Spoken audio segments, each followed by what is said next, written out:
Applicant identified these areas as zip codes 11386, 11369, 11370, 11371, 11372, 11373, and as community boards 3 and 4.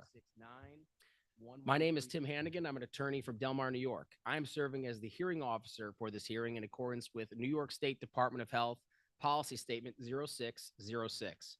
As hearing officer, I will moderate the proceeding and ensure that the hearing process follows generally accepted procedures. Following the conclusion of the hearing, I will prepare a report setting forth findings of fact for the Regional Emergency Medical Services Council of New York City and its Ambulance Committee. In the event of an emergency, the emergency exits are located to your right, my immediate left. Follow me out the door and we'll get outside safely. This hearing is being held by the Regional Emergency Medical Services Council of New York City pursuant to Article 30 of the New York State Public Health Law and is being conducted in accordance with New York State Department of Health Policy Statement 0606. The purpose of this hearing is to provide a technical review and objective evaluation of the applicant's statement of need, as well as any other testimony presented. It is the intent of this hearing process, which is one component of the applicant's application in whole, to obtain input from the general public and from all who use, provide, pay for, or participate in the EMS system. A stenographic record of this proceeding is being made. The testimony taken, together with all exhibits received, will constitute the record in this matter. In attendance at this hearing are several members of the Regional EMS Council of New York City, as well as members of the Ambulance Committee. I'm going to introduce them all by now. If I forget your name, please stand up and introduce yourself to the audience. Marie Diglio, Nancy Benedetto, Martina Beccarella, Jerry Gelbhard, Grace Cacciola, James Downey, Dominic Bettinelli, and James Pointer from the Ambulance Committee. In addition, we have a Regional EMS Council member present, Robert Bristol. Is anyone else from either the Ambulance Committee or the REMSCO that I did not call that would like to introduce themselves? All right, seeing none. Whew, that was the first test. All right, all testimony and presentations made, whether by the applicant or by those speaking in opposition to the application, will be made to the Ambulance Committee. You could direct them to that table and to this table here to the hearing officer. The committee members may raise questions individually or may confer after a speaker offers testimony to determine whether a question needs to be asked, and members of the Ambulance Committee or the hearing officer may ask questions of any particular speaker. To support the pending application, the applicant bears the burden of proof for the demonstration of public need.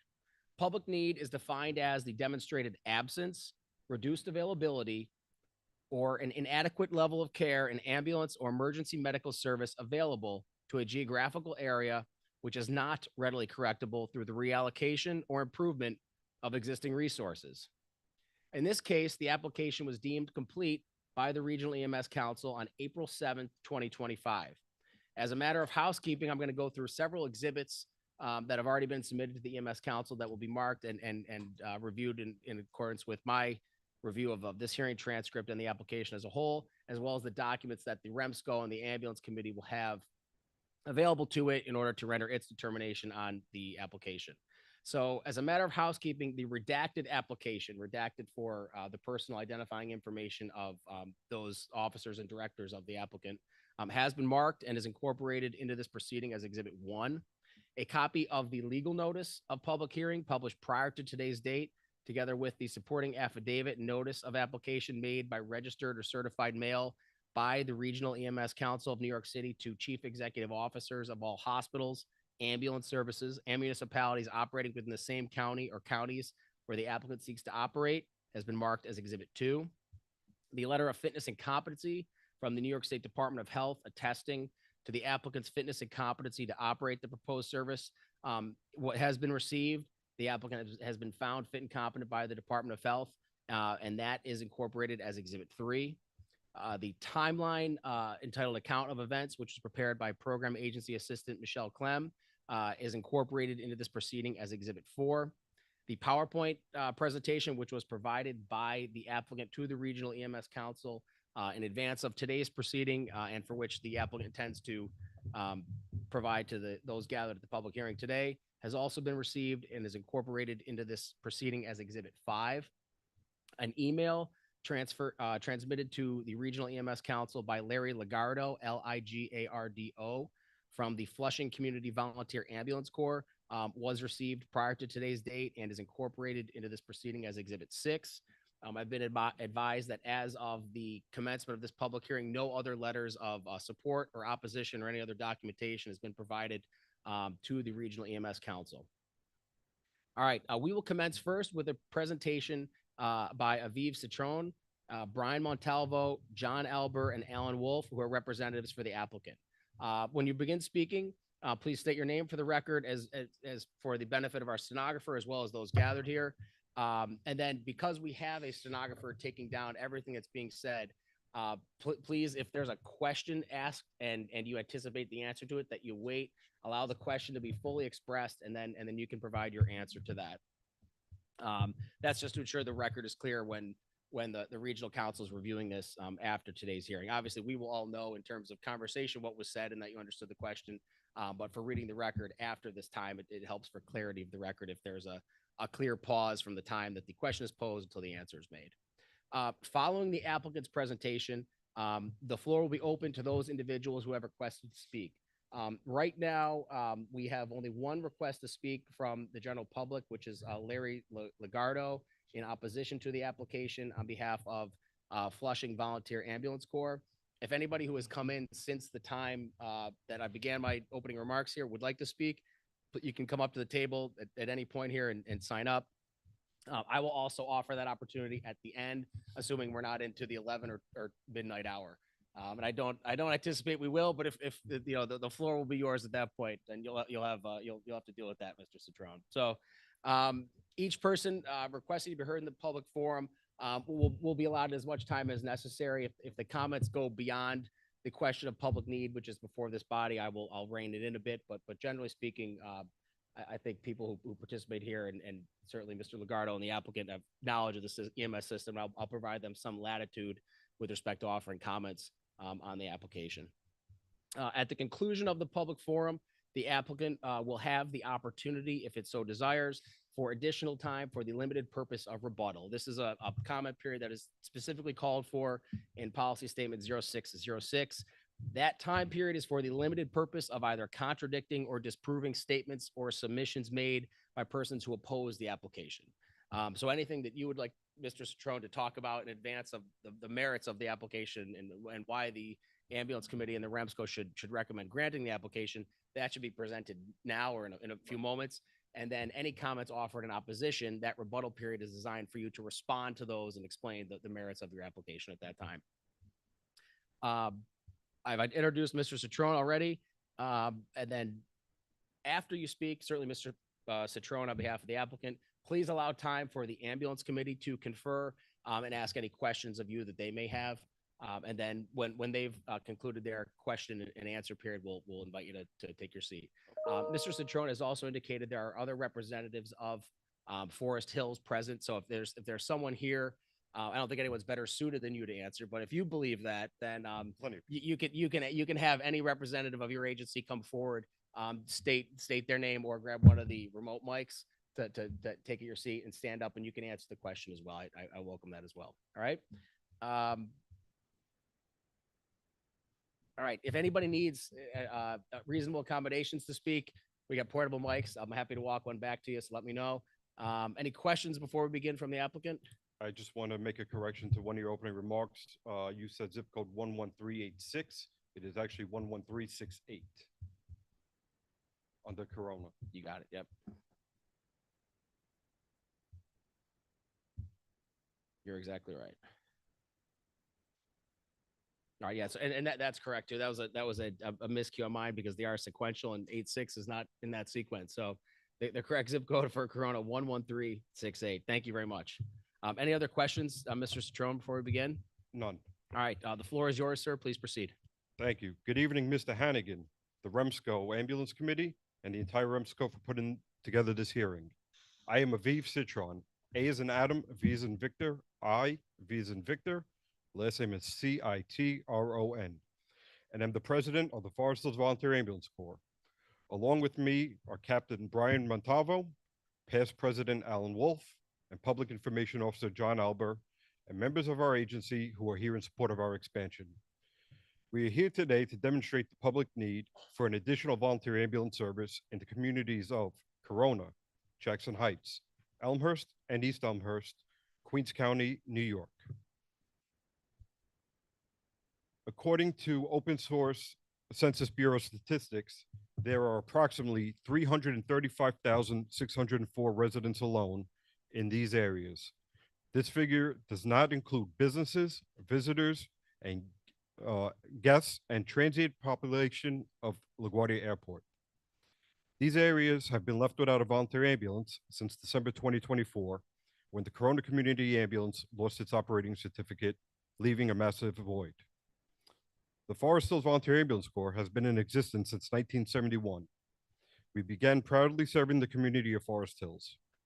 In 1997, we successfully expanded our area to the community of Regal Park. From 1971 through 2021, our agency successfully helped thousands of sick and injured people in these communities until we expanded our operating territory, adding Kew Gardens and Richmond Hill, of which both are in Queens County, New York, in 2021. Since that time, our agency has also assisted hundreds of people who are sick and injured. Currently, our staffing is approximately 75 members, with 55 of them EMTs and 3 of them paramedics. We currently have 2 ambulances and 5 emergency ambulance service vehicles. As I promised to you in 2021, that if we were granted an expanded area, we would purchase a new ambulance, to which we did through a grant secured by our New York State Assemblyman, Andrew Hevesy. Should we be granted this expansion, I assure you that we will again purchase another new ambulance. This is another point which shows our honesty and commitment. In 2024, we responded to over 300 emergency calls. While this number may be insignificant within the totality of the figures, it is a lot for one ambulance agency. We are proud that we were there to afford the residents, businesses, visitors, and guests of these communities our services. We anticipate that expanding into these new areas, we will see at least 50% increase in calls. I have a very simple philosophy.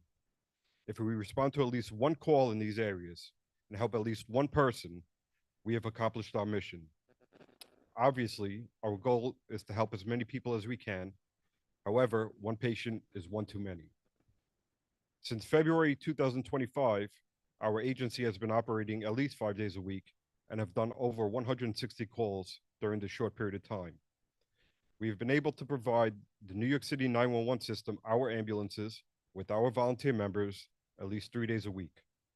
Often, we have been dispatched to 6 calls a day within an 8-hour period. These calls are not just within our primary response area, but rather throughout the borough of Queens. This, in and of itself, demonstrates the need for an expanded operating territory. Based on the last 12 months, our response times have averaged between 3 minutes and 30 seconds to 5 minutes. This is almost half the time of the strained New York City 911 system. We have strategically placed our vehicles at different locations as a quote-unquote 1089 or cross-street locations. This has proven to work based upon the response times that I just mentioned. We are established within the communities we serve, and we have proven ourselves time and time again. We rise to the occasion whenever called upon. If we didn't believe we could handle this, we wouldn't have spent the money on the application and the additional costs associated. This, in my opinion, absolutely makes sense for everyone. According to the New York City REMSCO website, there are only 23 volunteer ambulance corps left in the city. I have been a member of the Forest Hills Volunteer Ambulance Corps for almost 31 years. I started when I was 11 years old. I remember what EMS life was back in the day. I remember how we used to run 2 ambulances with 4 crew members on each. I remember a time when we had so many people who wanted to go out on the same night that they used to draw straws or play rock, paper, scissors to see who got on the ambulance. Today, it's not like that. Today, it's extremely hard to get people who want to volunteer. Retention is at a low, but there is still a decent amount of people who care, just like the members of my agency. Affording us an opportunity to expand our area will offer us the ability to recruit new members, new people who want to learn what it is to volunteer, new people who want to learn how to be EMTs and help people within their communities. Our agency has the ability to put our active members through EMT training via a voucher from the New York State Department of Health. We also have a Department of Health certified CME program to which we have 4 CICs in-house. In addition, we have CPR, first aid, and Narcan instructors. Time and time again, we have offered these courses to members of our communities, as well as community boards and civic associations. Every year, for at least the past 20 years, our personnel go out to various schools for Career Day, showing our future of tomorrow, what it is to be an EMT, but more importantly, what it is to be a volunteer EMT. Again, affording us an expansion will allow us to go out to more schools and hopefully inspire more of the future of tomorrow. I will conclude my presentation with the following. On December 7, 2021, REMSCO Chair Philippi stated, and I quote, "I applaud Forest Hills and Ridgewood. Thank you. I applaud your leadership and the foresight that you had to come up with this agreement. I think this is what we should hope to see in the future from all who are involved." End quote. The New York City REMSCO and SEMSCO unanimously agreed in 2021 that we were a qualified agency and were capable of expanding. In the past 4 years, the members of our agency have proved the New York City REMSCO and SEMSCO right. We have proven that we are ready, willing, and able to help. We are of sound mind and heart and are business minded. We follow all rules, laws, policies, and procedures. We have always passed our New York State Department of Health inspection with flying colors. It is our belief that we are not only capable of handling this expansion, but extremely worthy of it. I thank you all for your time, attention, and consideration. Thank you, Mr. Citrone. Do any members of the ambulance committee have any questions for the applicant? Sure, Nancy. Hold on, Nancy, we'll get you a mic.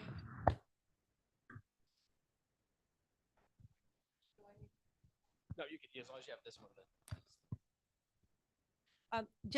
I just wanted an explanation on your membership numbers. The application indicated that you have 75 members. Yes. 55 of whom are EMTs, but you identify 65 dispatches. So that doesn't compute So in my head. every member that we have is a dispatcher. However, we have 10 that specifically do clerical. Therefore, they are not included as dispatchers. So you have 65 members who are dispatchers, 10 of them who are not dispatchers. So that totals 75. Thank you. Are there any other members of the ambulance committee that have any questions for the applicant? Sure, or yeah, go ahead. There's a switch right on the top of the mic.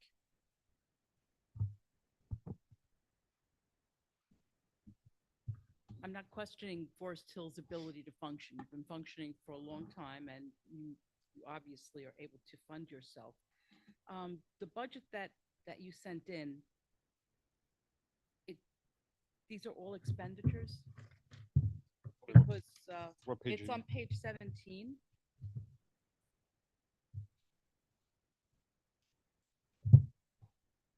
Because Yes, these are expenditures. okay, because On the left side, which is 2023, 2024 actual, that's the actual expenditure. To the right is what we budgeted, we allocated for that year. okay, because you have dues. Okay. Okay, so these are all expenditures. One question I did have is, what does your executive committee do? What is it responsible for? So there are there's 5 different executive board positions that are elected. President, vice president, captain, first and second lieutenant. President is my position. I oversee the day-to-day operations, both operationally and internally, management. Vice President assists me in my duties. The operation is our Chief Operating Officer, the captain. He oversees the ambulance operations on a day-to-day basis. Our First Lieutenant is responsible for scheduling the EMTs, ensuring that the EMTs are compliant with their CMEs and they are up to date with their CPR card. And the Second Lieutenant is the operational portion of our vehicles. He or she is in charge of fleet maintenance and any Department of Health required equipment on the vehicles. Okay, thank you.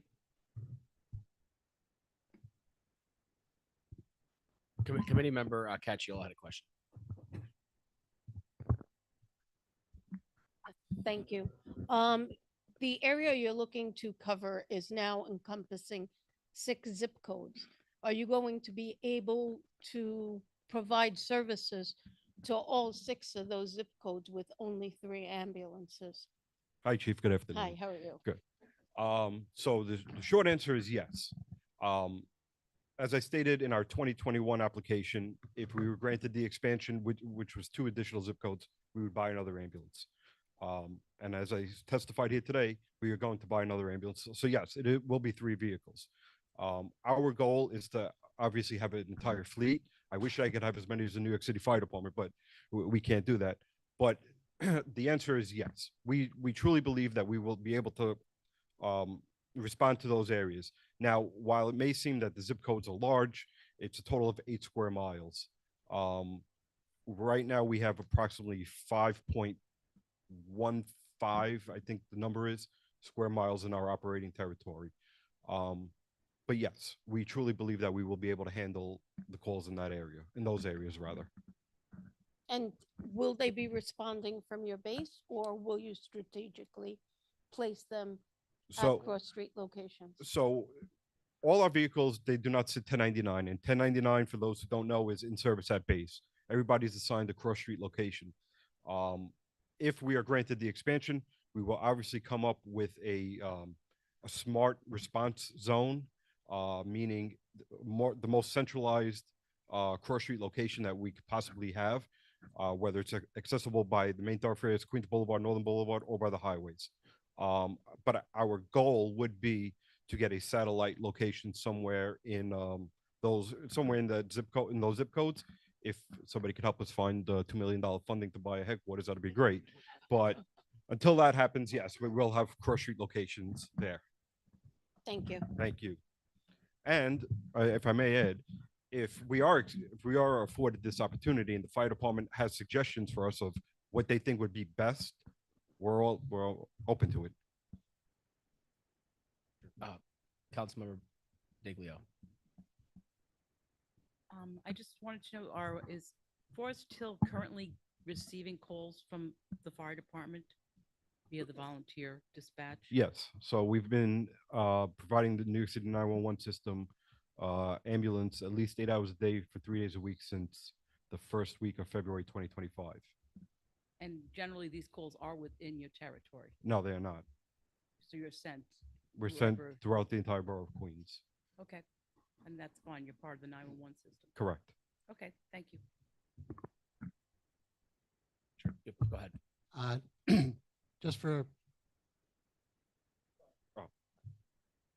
Just for a point of clarification, in your application, you put in this application due to the no longer existence of Corona Community Ambulance Corps. Your application exceeds Corona Community Ambulance Corps' territory by going into CB3 Jackson Heights, part of Elmhurst, and it looks like even part of Woodside. Can you clarify the rationale for pushing that far west? You were basing that question off of the map that I submitted? Application for starters Okay. So, and the map. okay. So I'm going to pull up the map so I have it in front of me so I can give you an accurate response. Okay. So when Forest Hills had the original areas of Forest Hills and Regal Park, on our certificate of need issued to us by the Department of Health, it specifically said Forest Hills and Regal Park. When we expanded in 2021, our new CON said Forest Hills, Regal Park, zip codes 11418 and zip codes 11415. So I don't know at what point the Department of Health changed um, that portion of it, whether it's areas or zip codes. So, based upon my knowledge of what the Corona Community Ambulance had, was those zip codes of 11368, 11369, 11370, 71, 72, and 73. Now, the map that I submitted in the application was the map that was afforded to me by Google Maps. Now, within the city of New York, there's a lot of confusion with boundaries. And I'll give you an example. There's the United States Postal Service that has their own maps based upon zip codes. There's the community boards that have their own maps based upon zip codes. And there's the New York City Police Department that has their own maps based upon their areas. Forest Hills Volunteer Ambulance Corps, since I've been a member, I'm going to give you a point of reference. Woodhaven Boulevard. Our response zone was on Woodhaven Boulevard from Union Turnpike northbound to Queens Boulevard as Forest Hills. On the south side of Woodhaven Boulevard, from those same areas, Queens Boulevard to Union Turnpike, at that point was Middle Village, but then became Gotham.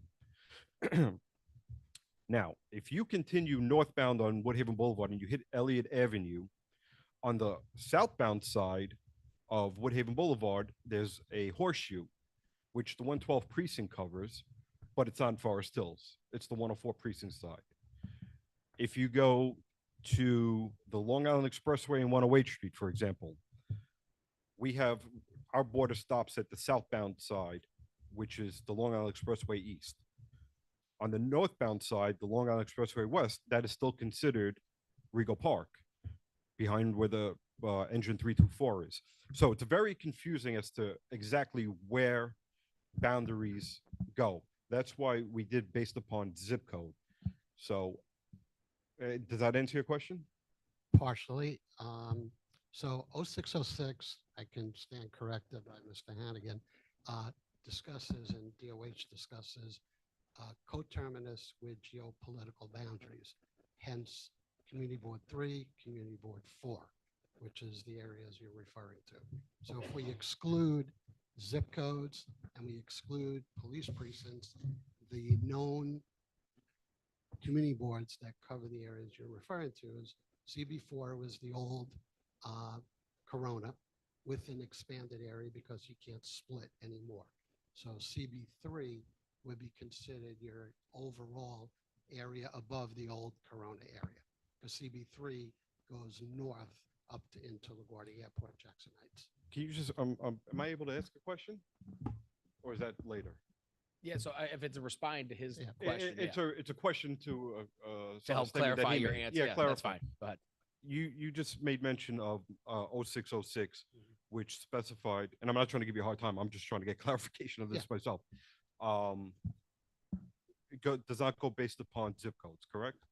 However, as I stated, my Department of Health certificate of need specifies zip codes, and so you can understand the confusion that I'm sure a bunch of us have here now. Correct. And the reason that was done is because you and Gotham split community boards at certain points. Correct. That was the only way to do it. However, since there was no volunteer ambulance squad in the area you're expanding to or trying to recruit, it would either be considered CB4, which is the old Corona area, plus a little west because you can't split anymore.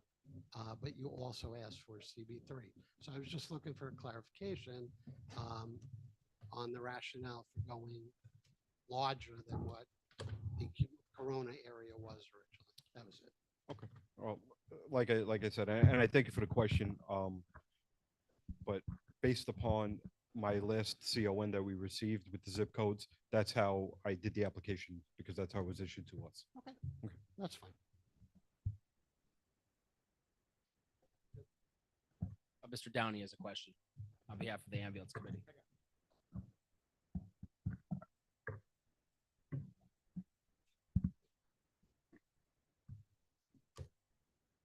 Slide that switch on there. The application on page 3 indicates your expansion would benefit the areas of Elmhurst, East Elmhurst, and Jackson Heights, which have been left without volunteer ambulance coverage since December 2024. Has Corona ever covered those areas? On page 3 now, and it says the expansion will benefit the areas of Elmhurst, East Elmhurst, Corona, and Jackson Heights that have been left without a community-based ambulance service since December 2024. Corona's, you didn't state Corona. Corona's in there. But those other areas, did CoronaVac cover those areas? Yes, to my knowledge, yes. I have a narrative indicating Corona Community Volunteer Ambulance Corps Agency Code 7344 covered Corona, bordered by 37th Avenue to the north, Horace Harding Expressway to the south, 126th Street to the east, and Junction Boulevard to the west. I don't believe some of those areas are within those boundaries. Could you further clarify, do some research, and So to answer your question, on or about February of 2025, I did a FOIL request to the New York State Department of Health requesting the boundary map that has always been supplied, their staffing, and any detrimental issues that they've had against their agency. I received an email back approximately 30 days later in March of 2025 from the Department of Health stating that they need more time and they would get back to me in April. On or about April 21st, I received another email back from the Department of Health saying that they needed more time to give me that information. And they allege that sometime on or about June of 2025, I should have that information. So I cannot answer that because I don't have the information that was that I requested from the Department of Health. And just as a point of information, there's no way for me to arbitrarily look on the Department of Health website or New York City REMSCO site or SEMSCO that affords us the bordering map issued to agencies. So unfortunately, it sounds like it's a crapshoot, but we did our due diligence. I did try to request it from the Department of Health, and 6 months later or so, maybe I'll get it. all right. The ambulance service certificate for Forest Hills Volunteer Ambulance issued January 10th, 2023 indicates the primary territory in Queens County, Forest Hills, Regal Park, and postal zip codes 11415 and 11418.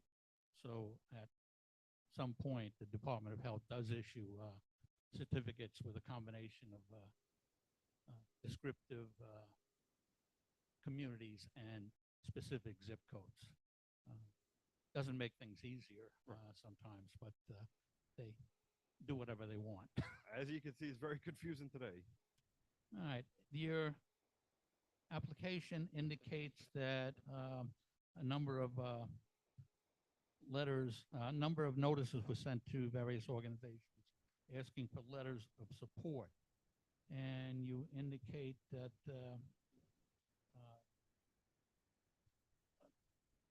some letters of support were received.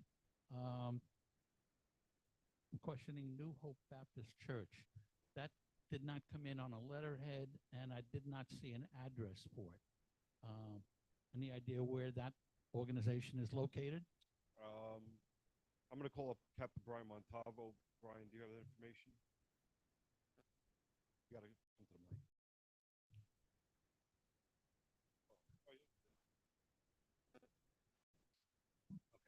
So the New Hope Baptist Church is actually located in Corona, Queens. I'll actually pull up the address for you. That's for one of our church-going members that does community events with us, that wrote us that letter of support. That's why it wasn't on their primary stationery. She wrote it herself. I believe that was Makita Lewis. That's a signatory on that. I don't have the letter in front of me. Okay. Is she an officer of the church? As the church, yes, not of the organization. She's just a member. Just a member of the church? No, she's a member of our organization, an officer of the church. Okay. Did you receive any letter of support from the Port Authority of New York and New Jersey that operates LaGuardia Airport? I did not. Did you request one from them? No, I did not. Did you request any letter of support from New York City Parks, which operates Flushing Meadow Park? I did not, and I didn't send it to them because they don't have an ambulance service, so that's why I did not send it to them. They operate the park. Duly noted. Thank you. All right. Did you request any letter of support from City Field? I did not. Okay. Did you request any letter of support from, or do you have any letters of support from Elmhurst, East Elmhurst, or Jackson Heights community representatives? I do. Could you, well, at this point, can they be submitted, or? They were submitted with the application. I don't remember seeing them. Are you referring to? You can state who you're referring to. Yeah. Council member Shikar Krishnan, District 25, Jackson Heights, Elmhurst, Woodside. Are there any community organizations, civic organizations, churches, synagogues, temples, We have New Hope Baptist Church. other than that No. one? Other than that, no. Thank you. And the letters that Mr. Citrone referred to are contained within Exhibit 1, which is the redacted application.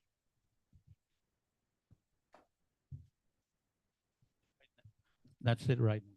Thank you. Are there any further questions from either the ambulance committee or a regional EMS council representative? Sure. Go ahead, sir. Just say your name and. Rob Bristol from the council. In section 5 regarding the call volume, you identify you responded to 326 calls in calendar year 2024. Can you break that down, if possible, or in summary, in regards to calls responded to versus calls for service that were not able to be met, as well as the percentage of those 326 that were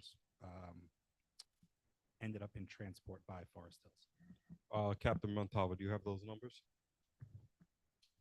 Not, he doesn't have them on him, so I could gladly get them to the committee if they requested. Okay. And then I guess just in addition to that, if there was a change historically in that percentage of calls responded to versus calls unable to be responded to since the, or prior to and since the expansion in 2021. Okay, I'll get you that. Do you want me to address that? Or go ahead, Mr. Downey. Additional question. Yeah, go ahead, Mr. Downey. Go ahead. Corona Volunteer Ambulance Services operating certificate was revoked, I believe, December 2nd, 2024, officially. Does anyone know what the status of that revocation is? Is anyone appealing it? Is there a possibility it may come back? A question. So I can't answer that, but I could tell you, once the Department of Health reaches out to me with my FOIL request, if it's in there, I could definitely I could have a definite answer, but I cannot, as of today, I have no knowledge of Corona fighting those charges. Thank you. Thank you, sir. Sure. We'll start with, so Corona Community Ambulance, this is the hearing officer, Mr. Hannigan. In response, Corona Community Ambulance Corps, Inc.'s agency code and operating certificate were revoked according to the Department of Health, effective December 9th, or excuse me, December 2nd, 2024, for violations of Article 3012, subsection 1, subsection F. The time for them to challenge that would be in an Article 78 proceeding, so it's possible that they have challenged it. We would not know, but the time for that would be have just expired. It would be very close. So I as the hearing officer, I'm unclear on that. That could be determined, but with respect to any appeals administratively, the Department of Health's website is unclear as to that information, other than it does confirm that their certificate was administratively revoked. So it does appear that they're completely gone. Yes, with respect to the Department of Health, yes. Does anybody else from either the ambulance committee or the regional EMS council have any further questions for the applicant? Nancy, go right ahead. Hi, what are your operating hours? So we have the ability to operate 24 hours, 7 days a week. What we normally do, while our normal operations they can begin anywhere at 9 o'clock in the morning, or 6 p.m. or midnight. So there's the early shift, the mid shift, and the late shift. Typically, for the past 3 months or so, we've been operating 10 a.m. to 6 p.m. Thank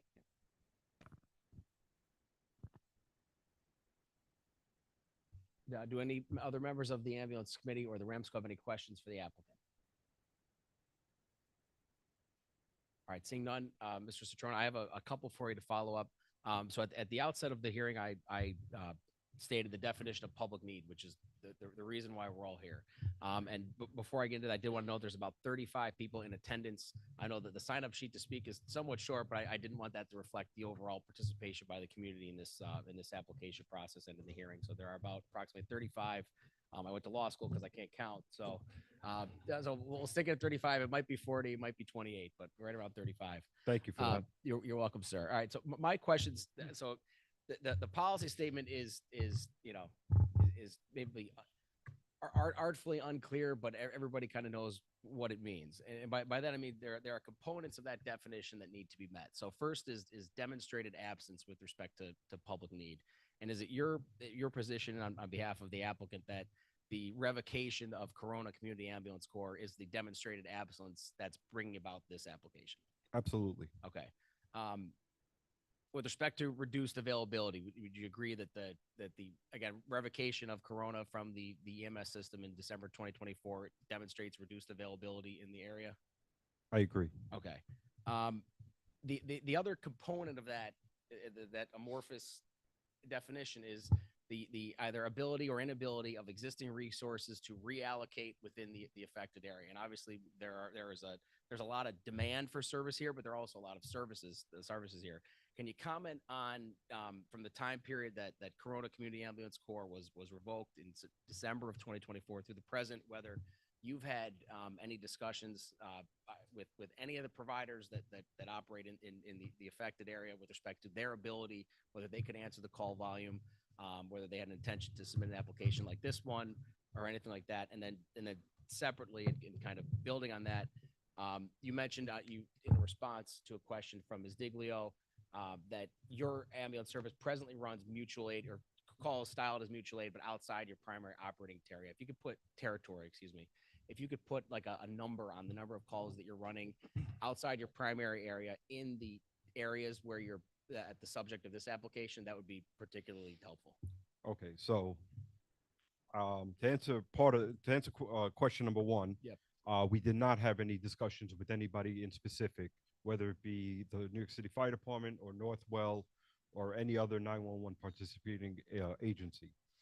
But I can tell you from the NewYorkCity.gov website, the 2025 preliminary mayor's management report, the city of New York had a total of 1.644 million calls for fiscal year 2024.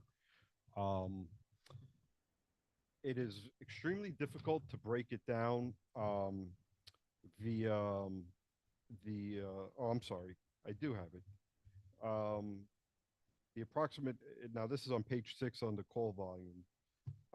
Based upon the open source data from the city of New York, there were approximately 36,710 calls in those zip codes for fiscal year 2024.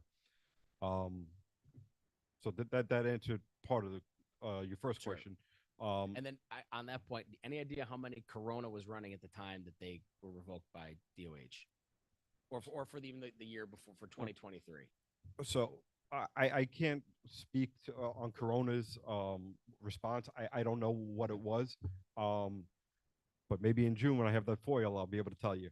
They won't get back to you for a year, sir.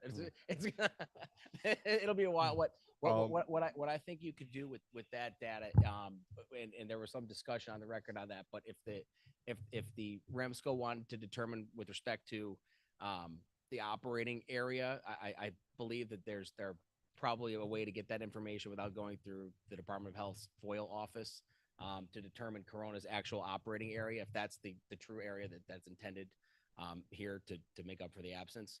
But I just want, yeah, their FOIL office takes forever. So good Well, luck. I tried. Yeah. You can't fault Yeah. me for trying. No. But sorry. So the next point was on the reallocation. But so you covered, there were no discussions by your agency or by governmental entities or community boards elsewhere to say, hey, how are we going to fix this problem with Corona's absence, right? Right. And to that point, there's nothing that we at Forest Hills could have done because we were not afforded that area on our certificate of need. Okay. So there was nothing that we could do. Okay. That's why we're here today. Yep. Try to mitigate that Yep. one. And then, so now let's turn to the question that Ms. Diglio asked about, are you running mutual aid calls outside of your current primary operating territory? And if the answer is yes, and I believe it was, then could you have an approximate number of calls that you're running in the affected areas or zip codes at the subject of this application? So the answer is yes. Let me go on the record and say yes. I can't give you an exact number at this point of how many calls that we responded to when we were activated by the New York City Fire Department. If it's something that the committee or you request, I could absolutely get you that data within 24 hours. We could break it down by zip code should the committee want that, or you yourself would want that. And I don't want to just spitball a number because I don't want to be married to it. You know, I could say 500 and it's really 5. So I could get you that data. I could get you an accurate data if you so desire. Okay. So as far as those 606 is concerned, that we are once the public hearing starts, we have to. It's kind of backward facing only. So this hearing is to comment on the complete application, and so the council can't receive further documentation from you or, for that matter, from anybody else at this point. But, so if you can, it'll be safe to say, yeah, more than one. Okay. I just it's more than one. Yeah. I don't want to marry myself to an answer and it being correct. Okay. So- Let me ask you this. So Corona is revoked by the Department of Health December 2nd, 2024. Have you seen your call volume increase since that time as a result of their removal from the system? New York City. No, call volume? you're at Forest Hills, the applicant. For our area, for our primary response area, yes, it has increased. Okay. But remember, it's just for Forest Hills, Regal Park, Yep. 11415, 11418, Okay. not the other ones. Okay. Let me ask you. So that's with the mutual aid calls. The calls, and again, putting in quotes mutual aid because you may not be getting help in. You're responding out. Have you seen the call demand upon your agency increase following the removal of Corona from the EMS system in your community with respect to the areas that are at the subject of this application? The answer is yes. And I can tell you in the last 3 months, we have done 160 calls. So Okay. that's in 3 months alone. Whereas in fiscal year 2024, we were somewhere in the 350 mark total for the year. So we're on, if the numbers keep continuing the way they are, we're on par for 640 calls for the year. Okay. And then to build off of Mr. Gelbard's question, he was asking essentially where are you trying to operate, right? So is it Corona's absence, you're trying to fill that void, or are you trying to serve an area beyond that previously served by Corona? So we are trying to expand our area into Corona's area. Okay. And the way that I understood it was that it was Corona, Jackson Heights, East Elmhurst, and Elmhurst. But again, I requested that from the Department of Health, and I to this day, I don't have clarity on it. And as I stated, there's no way for me to look up whether it's on the Department of Health website, the New York City REMSCO, SEMSCO, or even AI of what the boundaries are of voluntary agencies. I have no way of knowing that. Okay. So for purposes of this application, and Mr. Gelbard, if you want to ask a follow-up based on this, is your agency truly just seeking to add whatever territory Corona used to operate in to your operating certificate, and that's it? Yes. Okay. So if the regional EMS council, which the EMS council can look at like operating, like if you applied for all of New York State, this council could say no, so you're going to borough Queens only. That would be like an appropriate exercise of the council's discretion, and they can in this application too if they've determined that certain zip codes are outside the area covered by where Corona covered, kind of basically make that match exactly what your statement is here. So to be clear, is your statement here for this application is just let us operate where Corona used to operate, and that's it. 100% correct. Okay. I know I've asked some follow up there, so please, Ms. Diglio, go ahead. Marie Diglio. We have databases that have, well, they have it, I don't have it anymore. Databases showing old ambulance territories. I'm sure that we have Corona's territory up until the time that they were revoked, and they will pull it off one of the databases. That's fantastic because that's the exact area that we're looking for. And that's what I believe is there. So they have to look Okay. and make sure if we have it, which we should, we'll get it to you. Thank you.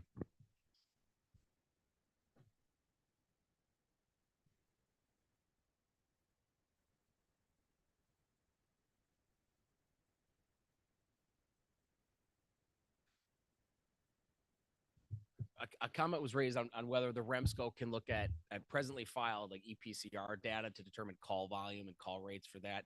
That's appropriate because it's already submitted. That's already in. And it's in before the time of this public hearing, and it's documentation that the REMSCO has available to it. That is appropriate in my view under 0606 because it's information already submitted, already in hand. Anything new, like something that you found tonight, tomorrow, et cetera, then submitted would be inappropriate. But because that data is already in hand, in place, and available for consideration, that's an appropriate use. So information that the REMSCO has in hand, as a matter of its operations, is appropriate for purposes of determining my question previously on call data and responses in particular jurisdictions. Now, just out of curiosity, will that apply to the statement that Ms. Diglio just made about the operating area that Corona previously had? That's all encompassing. Yes, yes. So Fantastic. yeah, they would also have that information of what Corona, when they existed, what were they doing, and what's Fantastic. gone. Yeah. Thank you. Yeah. Thank you. All right. Are there any further questions from any member of the ambulance committee or the regional EMS council?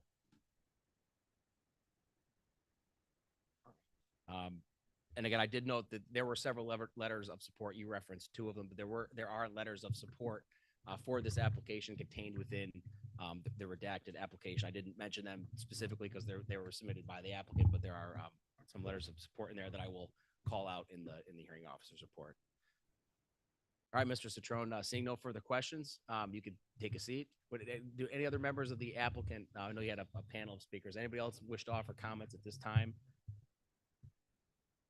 All right, seeing none, you can have a seat, sir. Thank you, sir. Thank you, everybody. All right. I know we've gone on for a little period of time here. So at the outset of the hearing, I invited anybody that wanted to speak regarding this matter to sign up.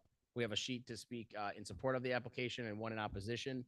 At present, we have one person who wishes to speak at the public hearing. That person has signed up to speak in opposition to the application.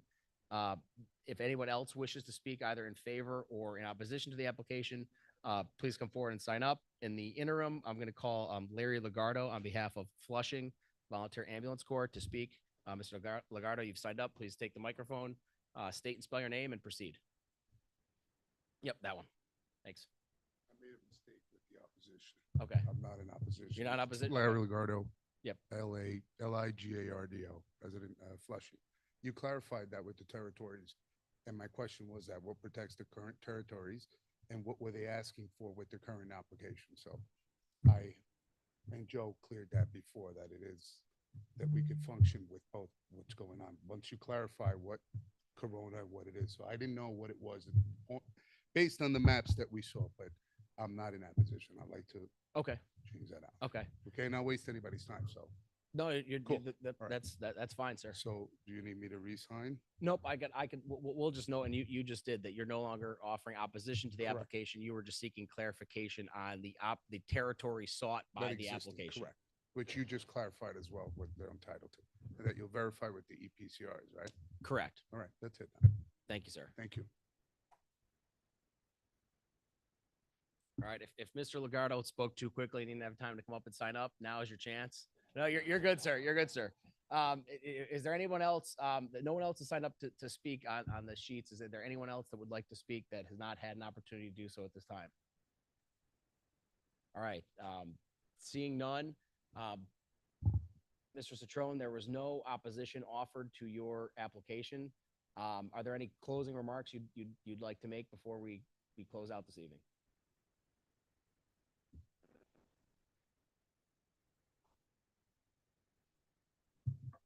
Aviv Citron again on behalf of the applicant. I just want to end on two things. On or about July 2024, the president of the Corona Volunteer Ambulance Corps, Mr. Albert Perner, did reach out to our agency, to which we tried to assist them in any which way we could, the Corona Volunteer Ambulance.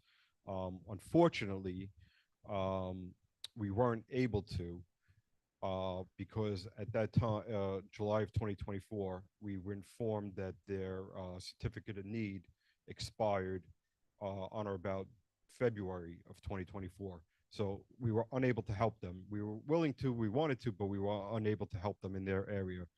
And just more so on the public need for it. As I stated, January 2025, the preliminary Mayor's Office Management Report, which is available at nyc.gov, showed that the response times by 911 receiving ambulances in the city of New York, end-to-end combined average response time to life-threatening medical emergencies by both ambulance and fire companies was 10 minutes and 3 seconds. End-to-end average response time to life-threatening medical emergencies by ambulance only, 10 minutes and 52 seconds. In fiscal year 2022, total amount of ambulance calls was 1,531,959. Fiscal year 2023, 1,613,316. And fiscal year 2024, 1,644,446. From fiscal year 2022 to 2023, there was a 5.31% increase in calls. From fiscal year 2023 to 2024, there was a 1.92% increase in calls. And from fiscal year 2022 till fiscal year 2024, it was a total of 7.34% increase in calls. Again, this is from the sources, the 2025 preliminary Mayor's Management Report, which was published January 2025. That again shows the need for additional ambulance services, such as Varsity Volunteer Ambulance Corps expanding into Corona. I have nothing further, and I thank you all again for your time. Thank you, sir. Did the ambulance committee or any REMSCO member have any question for the applicant based on the information that was just provided? Ms. Cacciola? Yeah, but I don't know that our stenographer can. I just wanted some clarification. You said your ambulance logs on at least 3 times a week with 911. And I was just provided with some data. In the month of April, you logged on twice. And in the month of March, in the month of March, you logged on twice. Can Captain Montalvo, can you come up? Please clarify that. So with I don't know which data they were sending you. Did they send you to our logon name 94 Ida 1? Ida 1.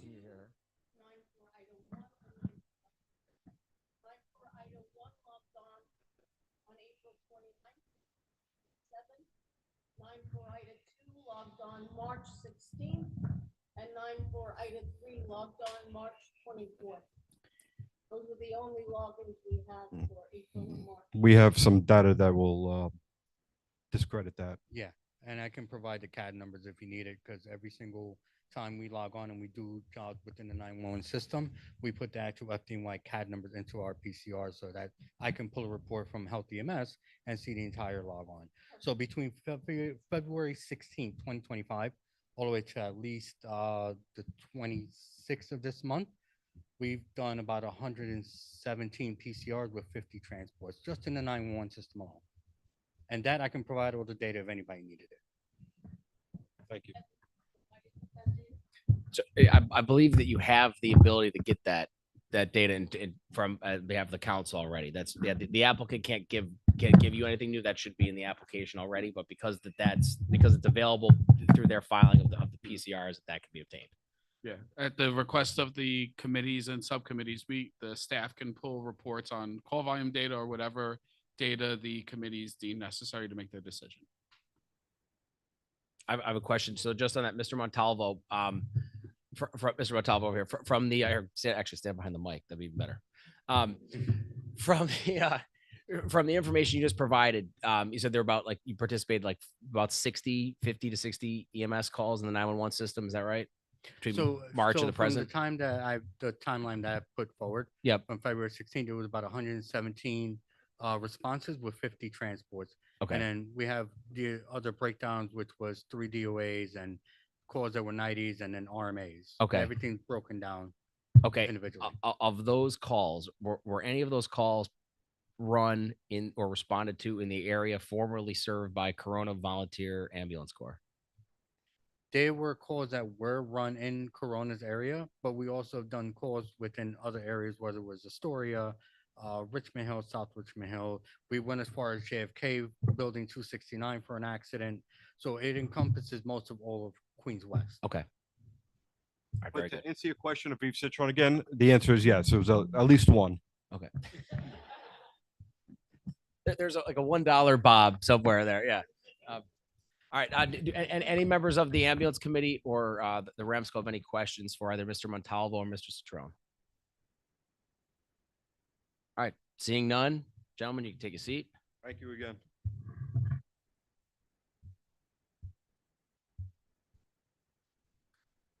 All right. There being no one else, including the applicant, who wishes to seek further comment on this application, the public forum is now closed. The time is now 6:05 p.m.